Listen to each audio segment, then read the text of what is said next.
Les députés ont examiné et adopté le projet de loi portant ratification de l'accord de prêt signé entre la République du Tchad et la Banque arabe de développement économique en Afrique. Ce prêt finance le projet BTA2 qui alimente en eau potable de la ville d'Apéché, chef-lieu de la province du Ouaddaï.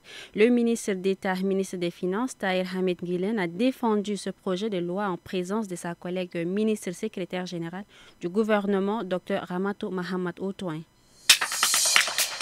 Le ministre d'État, ministre des Affaires étrangères, de l'intégration africaine et des Tchadiens de l'étranger, Dr Abdoulaye Sabre Fadoul, se trouve depuis jeudi en Turquie où il prendra part ce 21 juin aux travaux de la 51e session de l'Organisation de la coopération islamique placée sous le thème « L'OCI dans un monde en mutation ».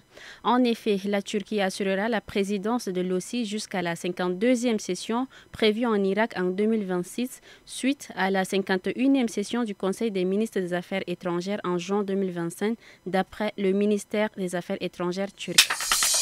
À Sar, la campagne de sensibilisation est lancée pour une durée de 4 jours.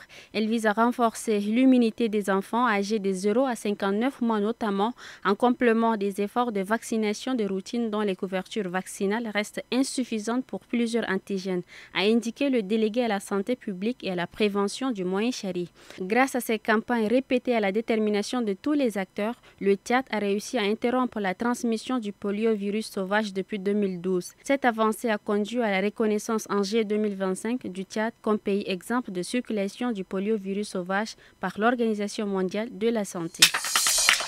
Le délégué général du gouvernement auprès de la province du Moyen-Kébi, Abderrahmane Khattab, s'est rendu ce 20 juin avec le procureur de Parla dans le village Oregom du Moyen-Kébi ouest où une attaque survenue a fait 17 morts et 16 blessés, notamment des femmes et des enfants.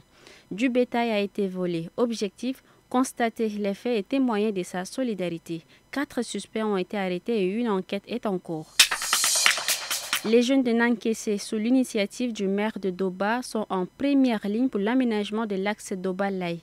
Ils ont commencé les travaux de Doba à Nankessé, Nancien, Bédial jusqu'à Madana, long de 45 km. Chaque année, en cette saison pluvieuse, les usagers se plaignent et pour y apporter une solution minime soit-elle, les jeunes des localités précitées avec l'appui du maire de la ville de Doba conjuguent leurs efforts pour son aménagement.